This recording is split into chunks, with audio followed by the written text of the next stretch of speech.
అనారోగ్యం, ఉద్యోగం, వ్యాపారం అప్పులతో బాధపడుతున్నారా? వెంటనే జేకేఆర్ గురువు గారికి కాల్ చేసి ఈ వెబినార్ లో జాయిన్ అవ్వండి. హలో నమస్తే, వెల్కమ్ టు సుమన్ టీవీ. ప్రస్తుతం మనతో పాటు personality development coach and motivational speaker అయిన రామ్ మెట్టు గారు ఉన్నారు. వీరితో ఈరోజు కొన్ని విషయాల గురించి మనం డిస్కస్ చేద్దాం. హలో అండి రామ్ గారు, నమస్తే. నమస్తే అండి.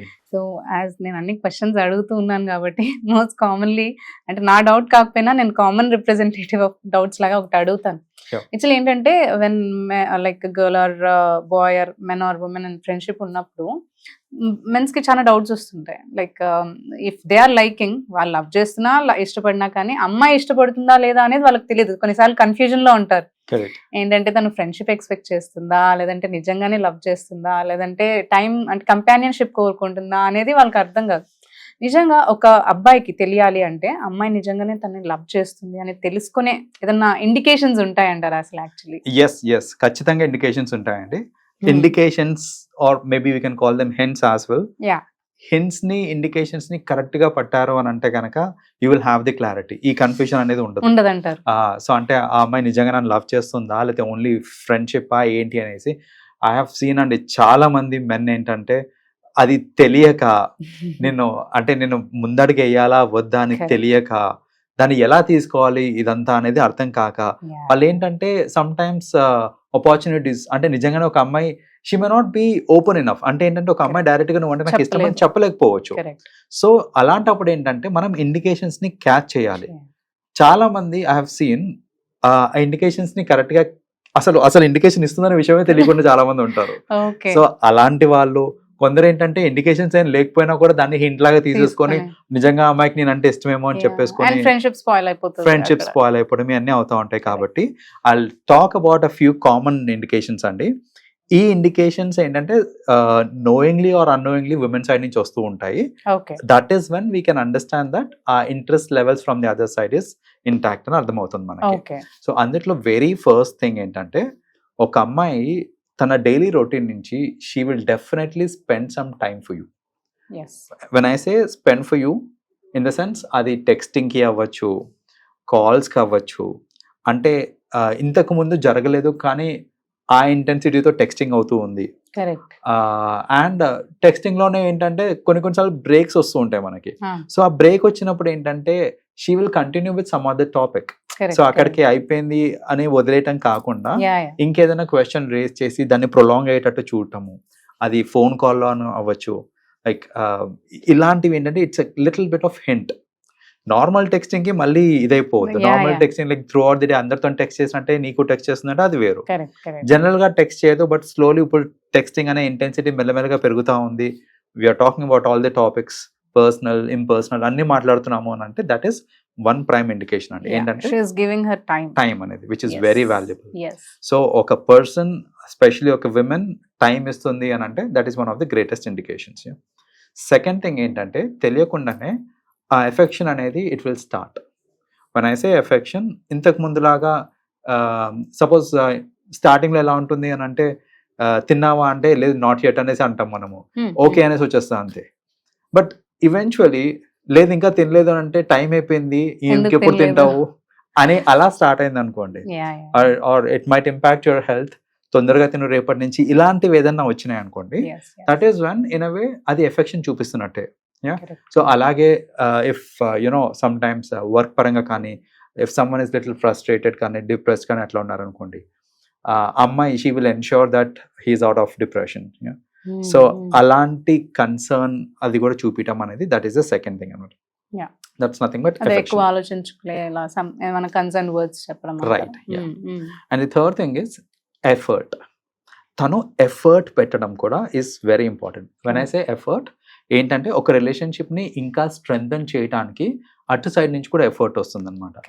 సో అంటే కలవటానికి she will also take effort. Like for example initiation తీసుకోవడం అనమాట. ఏంటి వీకెండ్ ప్లాన్స్ అనేసి కొందరు ఉంటారు. వీకెండ్ ప్లాన్స్ ఏంటంటే దద్దిలాగా ఏం లేదు ఇంట్లో కూర్చొని అంటే సరే ఏం లేదా అంటే she is giving an initiation over there. Correct, ఏంటంటే అరే ఏమైనా ప్లాన్ చేయి అనేసి, ఏంటి వీకెండ్ ప్లాన్స్ ఏం లేదు అనేసి అన్నాను అనుకోండి, నేను కూడా ఏం చేయట్లేదు అన్నానంటే దాని అర్థం ఏంటి, ఏదైనా చెయ్యి అనేసి, like plan something so that we can meet for dinner కావచ్చు, ఫ్రెండ్స్ తో కలవటం. ఫ్రీగా ఉంటే మనం కలుద్దాం అంటే అది వేరు, ఏం లేదు అంటే దట్స్ వాట్. సో అలాంటి హింట్స్ కూడా తీసుకోవాలి. ఏంటంటే she is taking effort to meet you, to talk to you. So ఇవి కూడా మనం తీసుకోవాలన్నమాట. We have to consider that.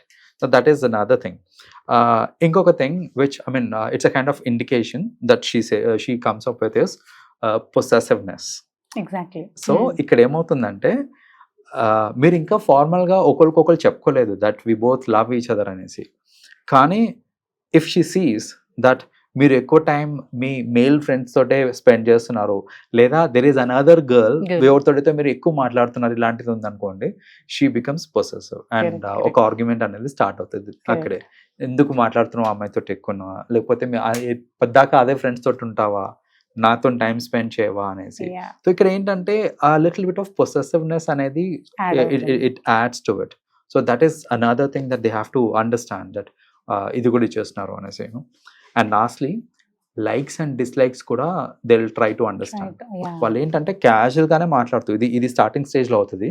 ఏంటంటే క్యాజువల్ గానే మాట్లాడుతూ నీ ఫేవరెట్ ఫుడ్ ఏంటి అని అడుగుతారు, సో నీకు ఎలాంటి మూవీస్ అంటే ఇష్టం అని అడుగుతారు, ఫ్రీ టైంలో నువ్వు ఏం చేస్తుంటావు. సో ఇలాంటి క్వశ్చన్స్ అన్నీ కూడా వాళ్ళు ఎందుకు అడుగుతున్నారు అని అంటే, ఆ అమ్మాయి maybe she is trying to understand more about your personal choices. ఆ చాయిసెస్ కి తగ్గట్టు తను ఎంతో కొంత మౌల్డ్ చేసుకుందాము and she is willing for that. General గా ఏంటంటే అమ్మాయిలు అంత తొందరగా మౌల్డ్ అవడానికి ఇష్టపడరు. సో కానీ if she is willing, if she is ready to change herself based on likes and dislikes, correct, that itself is the strongest indication అండి that ఆ అమ్మాయికి మీరంటే ఇష్టం అనేసి. ఎలా ఉండాలంటే ఇష్టం, లేదంటే నీకు గర్ల్స్ ఎలా ఉండాలంటే ఇష్టం, అది ఇదని అడుగుతారు. ఇలాంటివి అడుగుతూ ఉంటారు, మోస్ట్లీ అడుగుతూ ఉంటారు. ఎందుకంటే నీకు అమ్మాయిలు you know they ask questions like నీకు అమ్మాయిలు ఎలాంటి డ్రెస్ వేసుకుంటే ఇష్టం, నీకు నీ ఫేవరెట్ కలర్ ఏంటి, నీకు ఎలాంటి ఫుడ్ ఇష్టము. సో ఇలాంటి అన్ని క్వశ్చన్స్ అడగడం వల్ల ఏంటంటే they will try to know more about what they want. దానికి తగ్గట్టు నేను లిటిల్ బిట్ ఆఫ్ చేంజెస్ ఏమైనా నా సైడ్ నుంచి చేసుకోవచ్చు అంటే ఆ చేంజ్ కూడా కనిపిస్తుంది యాక్చువల్గా చెప్పాలంటే. సో ఆ చేంజ్ కూడా కనిపించింది అని అంటే ట్రస్ట్ మీ, అలాంటి అమ్మాయిని వదులుకోవద్దు. బికాస్ ఆ అమ్మాయి she is taking effort from her and ఈ రోజుల్లో మనల్ని లవ్ చేసే వాళ్ళు దొరకడం చాలా కష్టం. సో అలాంటి కేసులో ఇలాంటి ఇండికేషన్స్ ఎవరన్నా ఇస్తున్నారు అన్నప్పుడు ఆ ఇండికేషన్స్ ని కరెక్ట్ గా పట్టుకొని దానికి తగ్గట్టు మీరు ఇచ్చేసుకుంటే, రియాక్ట్ అయ్యి ఒక స్ట్రాంగ్ రిలేషన్ అనేది ఏర్పడడానికి ఛాన్సెస్ ఉంటాయి అక్కడ మనకి. లైక్ అదర్వైజ్ మీరు అక్కడ నుంచి ఇండికేషన్స్ వస్తున్నా మీరు నెగ్లెక్ట్ చేశారు అనుకోండి, that is how I was. Like నేను కాలేజ్ లో ఉన్నప్పుడు I use to get some hints and నేను I was busy with other things and all, పెద్దగా ఇండికేషన్స్ తీసుకోలేదు. సో అల్టిమేట్లీ ఏమవుతుందంటే చాలా మంది తర్వాత రిగ్రెట్ అవుతుంటారు. ఏంటంటే అరే ఇది ఎప్పుడు తెలుస్తుంది తెలుసా, మళ్ళా జనరల్ గా ఏదైనా మీటప్స్ లో కానీ అలాగే తర్వాత అప్పుడు వాళ్ళు ఫ్రీగా ఓపెన్ గా చెప్పగలుగుతారు. ఇచ్చాను కానీ నువ్వే పట్టుకోలేదు అనగానే రెస్ట్ చేయడం ఇప్పుడు అనుకుంటారు. సో ఇలా అవుతూ ఉంటుంది. And sometimes it is too late, like you are already married or you are engaged with someone else. So ఇలాంటి అయ్యే ఛాన్సెస్ కూడా ఉంటాయి. సో అందుకనే ఏంటంటే before it is too late ఏదైనా ఇండికేషన్స్ వచ్చినాయంటే ఫ్రీగా మాట్లాడుకోండి. మీరు ఎఫర్ట్ అంటే men should take effort catching those hands, effort తీసుకొని క్లియర్ చేసుకోవాలి. అండ్ విమెన్ కూడా సమ్ టైమ్స్ మిస్అండర్స్టాండింగ్ అయ్యే ఛాన్సెస్ ఉంటాయి. అంటే అమ్మాయి ఏదో ఇండికేషన్ ఇస్తుంది, అంటే అది ఇండికేషన్ కాదు కానీ he thought it's an indication. And అబ్బాయి కనుక అప్రోచ్ అయితే విమెన్ కూడా దాన్ని పొలైట్ గా డినై చేస్తే ఏంటంటే it's kind of win win situation. So అంతేగాని దాన్ని రచ్చలాగా చేసేసి అదంతా కాకుండా అబ్బాయిలు కూడా అంతే డీసెంట్ గా అప్రోచ్ అవ్వాలి. దాన్ని ఇండీసెంట్ గా అప్రోచ్ అవ్వడం అనేది అస్సలు కరెక్ట్ కాదు. With all due respect and decency వాళ్ళు అప్రోచ్ అయ్యి క్లారిటీ కోసం ఏదన్నా అడిగితే if yes say yes, if no say no in a very polite way. So that friendship they are అనేది కీపింగ్ దేర్ ఒపీనియన్, అలా తీసుకోవాలి అంతే. అంతే మీకు ఒపీనియన్స్ ఇప్పుడు ఇష్టం ఉంటే యా ఓకే మీరు అన్నట్టు ఓకే చెప్పొచ్చు, లేదు అంటే you can deny it with polite way. దాని తర్వాత కూడా ఇంకా అదే హెరాస్ చేస్తున్నానంటే then you can go for the exactly. So అది హెరాస్మెంట్ లెవెల్ దాకా తీసుకెళ్ళకూడదు. ఎప్పుడన్నా సరే ఆ క్లారిటీ ఇన్ థాట్స్ మెయింటైన్ చేసుకోవాలి. అండ్ దే హ్యావ్ టు అంటే mutually they have to agree upon it. ఏంటంటే సరే ఇది మనకి వర్కౌట్ కాదు relationship, but let us be friends అని అంటే లెట్స్ బీ ఫ్రెండ్స్ అంతే. నా ఒపీనియన్ నేను చెప్పాను, నీకు నచ్చలేదు అంటే you can straight forward deny అని చెప్పాలి. అంతేగాని కొందరు ఉంటారు ఏంటంటే నువ్వు ఒప్పుకోకపోతే నిన్ను ఇచ్చేస్తాను, నీ మీద అటాక్ చేస్తాను అనేసి అలా ఉన్మాదిగా మారటం అనేది. గర్ల్స్ దగ్గరకు వచ్చినప్పుడు గర్ల్స్ కి చెప్పగానే నేను ఫ్రెండ్స్ దా ఉన్నాను, నువ్వు ఎలా అనుకున్నావు అది ఇదని రెబల్ అయిపోతుంది. అది కూడా అవుతుంటారు. అంటే సమ్ టైమ్స్ ఇట్స్ కొందరు ఏంటంటే క్రాస్ క్వశ్చనింగ్ చేస్తా ఉంటారు. డినయల్ వచ్చింది అని అంటే డినయల్ యాక్సెప్ట్ ఇట్. అంతేగాని మరి నీకు ఇష్టం లేనప్పుడు నువ్వు ఇది ఎందుకు చేసావు, నీకు ఇష్టం లేనప్పుడు నువ్వు నా కోసం ఎందుకు ఇచ్చేసావు. సో అంటే some times out of pure friendship చేస్తుంటారు కొన్ని. సో అలాంటి మిస్కమ్యూనికేషన్స్ ఏదైనా ఉండొచ్చు. క్వశ్చనింగ్ చేసే హక్కు అబ్బాయికి లేదు. సో మీరు అనవసరంగా ఒకసారి డినైల్ వచ్చింది అంటే రెస్పెక్ట్ హర్ ఇది డిసిషన్. అంతేకాని మీరు దాన్ని మళ్ళీ క్వశ్చనింగ్ చేసి దాన్ని ఏదో రచ్చలాగా చేసేసి అందరి ముందు తీసుకెళ్లి చేస్తే అమ్మాయిలు ఇంకా పోను ఆ హింట్స్ ఇవ్వడం కూడా మానేస్తారు చెప్పాలంటే. ఎందుకు వచ్చిన రచ్చ ఇదంతా. మొన్న ఇట్లాగే బేబీ మూవీలో మనం చూసాం కదా, నేను ఇష్టం లేనప్పుడు గిఫ్ట్స్ ఎందుకు తీసుకున్నాం, మరి నాకు ఎందుకు కనిపించాయి, ఇలాంటివన్నీ అడుగుతూ ఉంటారు. కరెక్ట్. సో ఇట్లాంటివి అవ్వకుండా చూసుకుంటూ సరిపోతుంది. ఓకే అండి, thank you so much. Thank you.